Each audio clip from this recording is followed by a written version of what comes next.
So indeed, my name is Damien. I work in the HPC center in the university, UC Louvain, something like 30 kilometers south from here. And from our HPC center, we have seen the big data world slowly coming at us from far away, but every year, steadier, closer and closer. We've heard about the convergence, we've read about the convergence. And as I myself have a background in what we call at the time data mining, I didn't want to be caught by surprise when a convergence would hit us. So I looked into the thing, and in the next 20 minutes, I will share with you some insights about concrete steps that we can... Do I need to speak louder? Okay. About concrete steps we can take in HPC centers to make the convergence something concrete in the context of scientific computing. Because, you know, the scientists, they are never happy. Some of them, they have beautiful equations, they have models, but what they want in the end is to have data. Others, well, they have data, they have lots of data, but what they want is to have beautiful equations or to have models. Maybe you're wondering what Shrek is doing in there, and maybe you've seen in the previous slide there was a dwarf from Snow White. Well, the reason is in the literature, authors have looked at the kinds of problems that consist in going from data to models or from models to data, and they gave the name HPC dwarfs for those which are compute intensive, and big data ogres for the kind of problems that are data intensive. And when those ogres or dwarfs become too large to fit on the laptop, typically, it's not always the case, but typically what happens is that the dwarfs are moved to HPC clusters and the ogres are moved to clouds. And what people love or like about clouds is the fact that it's instantly available. You just click somewhere, as long as you pay for it, you have access to some resources. Also, it can be either self-service, where you manage your virtual machines, you manage your virtual networks, or it can be software as a service, where you just use your browser to access some resource and click in here and there, and you have your computations going, for instance. And I think about the cloud also is the elasticity, the shrinkage or increase in resources as you want, and the fault tolerance. When some resource fails, it can be replaced with other resource instantly. So the cloud is very versatile in a way. By contrast, clusters, they are close to metal, and people like the fact that they offer high-end hardware, dedicated hardware such as GPU, accelerators, and so on, and that access to the resources is exclusive. When you are given a set of CPUs, only your job is able to use them. So they are much more designed for performance than for versatility. But more and more, people from both sides have been looking at what the other sides had to offer. Interests from both sides are converging, and we can see that very clearly from public cloud actors, for instance, which all of them now offer an HPC solution in the cloud. So the main question I have, and I want to address here, is as an academic HPC center, what should we do to manage this convergence interest? Well, most large HPC center in Europe have started looking at at clouds, and so we need also to have a look at what the cloud can offer. To do that, I first need to review a bit what the cloud offer and what the cluster offer to see how we can merge both. A cluster typically is built on high-end hardware, costly CPUs, a lot of memories, very fast networks, very fast disks. And on top of that, you have the operating system.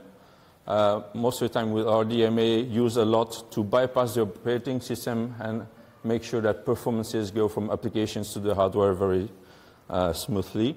And then on top of it, you typically have an MPI platform and a parallel file system, everything managed by a resource manager or scheduler. And on top of that, you have the HPC ecosystem, the user ecosystem. The cloud is a bit more versatile. You also have a layer of hardware here, mostly designed for commodity hardware, so no high-end clusters, no high-end CPUs, but entry-level processors, maybe regular network, regular disk, and so on. And then on top of it, you have the operating system, and on top of the operating system, you have the hypervisor most of the time, which is the layer that offers the versatility at the expense of the performances. And then I'm sure you know that, but the clouds have 3 levels of services classically. Infrastructure as a service level where you can manage virtual machines, virtual networks, and block storage.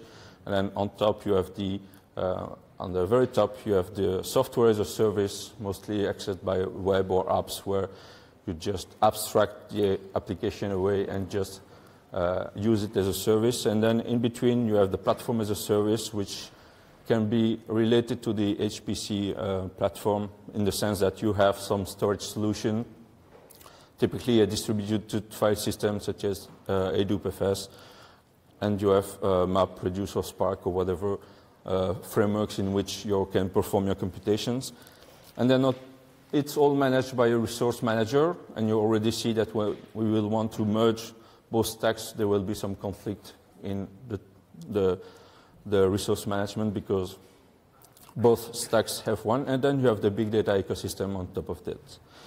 Just to make the big data and HPC ecosystem a bit more concrete, this is the list of typical things that are offered by both stacks. So in terms of languages, we see most of the time C, C++, Fortran in HPC. We see Java, Python, R, Scala in big data. And what you see here, just a list, but actually the ecosystem in big data is a bit more diverse than the ecosystem in HPC. And so there are things from the big data side that could be very beneficial in the HPC world.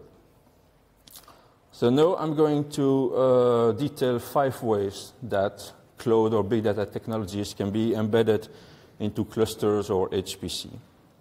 The first one is virtualization. So we can, with virtualization, bring more control to the users in an HPC environment and also bring more isolation.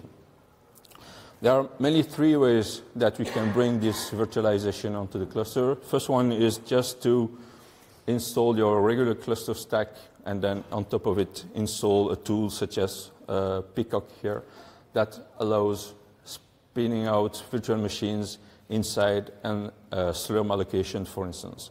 So it's a way to add the virtualization on top of the existing HPC stack. You can work the other way around. It's often called HPC on demand or HPC as a service. First deploy on your hardware a cloud stack, and then inside the virtual machines deploy the HPC stack. And one tool that you can use for that, which is open source as well, is TrinityX. That uses OpenStack behind the scene to create virtual clusters that you can deploy for your users. So those 2 options are with virtual machines. The third one is to use containers. We've seen a presentation about Singularity just before. It's not the other option, but it's a very popular one. So containers are, at this point in time, very popular in HPC to bring the virtualization for the user and allow the user to have, for instance, a stack which is only available on Ubuntu running on a cluster where the operating system is a Red Hat, for instance. Second way we can use a cloud in HPC is through what we call cloud bursting. The idea is that when you have a HPC cluster available on premises and the demand or the request for computational power goes too high with respect of what you can offer, there are ways to use virtual machines provisioned in the cloud to make your cluster bigger and actually to bring elasticity from the cloud to the cluster. Every scheduler has this option now in Slurm. It's called the elastic compute. Yeah, elastic compute. You just define a set of compute nodes which are cloud, of type cloud, and then when your user requests more power, you can activate them, provision the virtual machines, and then they are seen from the perspective of your scheduler as additional compute nodes available for the users. Besides virtualization and cloud bursting, a third way we can enrich clusters with cloud technologies is to have additional storage paradigms. Typically, on a cluster, what you have to store your data is file system, maybe 4 or 5 different file systems, one which is parallel, one which is NFS, another one which is for archive and so on. But the cloud has to offer much more different storage types, and especially one of the big problems clusters often face is what we call the ZOT files problem, zillions of tiny files. The clusters are designed mostly to cope with very large files and a small number of very large files. But what we see more and more is users come with millions or billions of very small files containing very little information, and at the end storing more metadata than they are storing data actually. And so we think that by replacing some of the file system with object storage, such as HDFS or Swift or Ceph, we can try to move those users towards those kind of storage which are much more suitable for that. Another thing we can use is to have Hadoop connectors on top of existing parallel file system. Actually, most parallel file systems now offer, besides their typical POSIX file interface, an Hadoop connector that allows using MapReduce or other Spark workflows directly on top of the parallel file system without the need to install the HDFS. And finally, a last kind of data storing solution that can be useful in a cluster environment is all the ecosystem going from the NoSQL world. So maybe besides the file system, we need some Elasticsearch, or we need some MongoDB or Cassandra or InfluxDB or Neo4j to be able to store data in a way which is consistent and suitable to the type of data. So for instance, if you have graphs, rather than storing CSV files with a matrix of adjacency, you store them in a Neo4j cluster. And then we can have additional paradigms to our clusters, because typically what the clusters offer is an MPI stack, which is a way to write parallel programs, which gives a lot of control to the user, but it's also non-trivial to write correct and performant MPI code. And at the other end of the spectrum, there are job arrays. Many clusters just allow you to run job arrays, which are dubbed as embarrassingly parallel computing, because you don't have communication at all. So it's very easy to implement, but it's not very efficient. It's not very expressive in terms of what you can do with job arrays. And so the tools that are offered by the big data ecosystem with the MapReduce paradigms come kind of in between those two extreme, MPI and job arrays. And so there are several ways you can use those tools in a cluster. First one is to use MapReduce or Spark, for instance, in a standalone mode. I will not discuss this here because then you lose the interest of having several compute nodes that work together. What you can do is use a tool such as MyHadoop to deploy actually a Hadoop framework inside a regular job allocation, be it from Slurm or PBS or so on. Just a set of scripts that you call from your submission script that will spin up a HDFS storage and offer the MapReduce or Spark API for your workflows. You can go a bit further and try to disguise the HPC scheduler behind the big data or Hadoop platform with tools such as Anything on Demand or HAM or MacPy, which are tools that offer the MapReduce paradigm. And behind the scenes, what they are doing is just using the resources and requesting the correct resources from the resource manager just to make sure that you can use your scheduler as a Hadoop solution. Another thing you can try to do is to take advantage of the fact that the Hadoop solution, the Hadoop ecosystem is very fault tolerant. And so people have looked at ways to run the Hadoop stack on top of either nodes in a cluster. So when you have your clusters, some nodes are allocated to jobs, some other nodes are just waiting for jobs to come or for other resources to get freed. And you can leverage those idle tools and actually inform the Hadoop scheduler or the yarn or Mesos of the idle nodes that come when jobs finish or that disappear when jobs start. And it's just a matter of playing with the prologue and epilogue files in your cluster just to be able to have both stacks. It takes away a bit of efficiency in terms of scheduling and in terms of computing, but actually people have shown that it's totally doable. And then the Graal, the far objective is to have a unified stack, big data and HPC, and maybe someday we'll have that. Some large actors are playing in the field and they are trying to develop something like that. I'm not sure it will come up as free software, but anyway, people are working on this.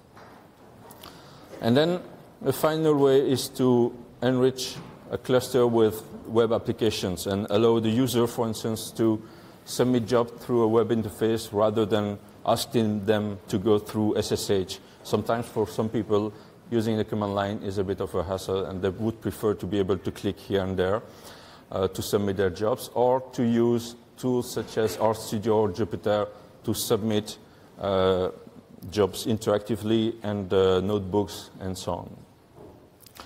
And then also in the kind of software as a service thing of mindset, you can add some tools like Nextcloud to your cluster to allow your user to access the files which reside on the file systems from either their phone or from a web interface or with a desktop client, and make them able to share those files with people who do not have access to the clusters. So these are just 5 directions we can move to or we can progress to make the clusters look a bit more like something that is friendly to big data workflows and that leverage cloud technologies. And so if we were to design such a cluster now, what we would need is just to have nodes, compute nodes that have 3 distinct shapes, ones with very rapid SSDs and very fast local storage, ones with accelerators, either GPUs or anything else, some of them dedicated to GPU or to machine learning and deep learning, and to have some compute nodes with very high memory, and have the software stack on those compute nodes so that you can either run a regular job or something that is held in a virtual machine or in a container. And then besides your typical file system, you would have also nodes dedicated to databases, to NoSQL databases, which are the one depicted in green here. You would have the Hadoop connectors on top of your file system to make sure that the Hadoop workflows can work easily on the cluster. And then you would have 3 types basically of input nodes. The typical login node where user can use SSH to submit nodes and so on. But you would also have some web nodes that allow running RStudio or Jupyter to let the user use notebooks and those kind of interactive way of working with the clusters. And then some data transfer nodes that would have the same current tools such as GridFTP and so on, but also tools such as Nextcloud to ease the way for the user to share their files, and also the data transfer tools from the Hadoop stack. And so I hope that if we can one day do this, I just hope that we'll make scientists happy again. And I thank you for your attention.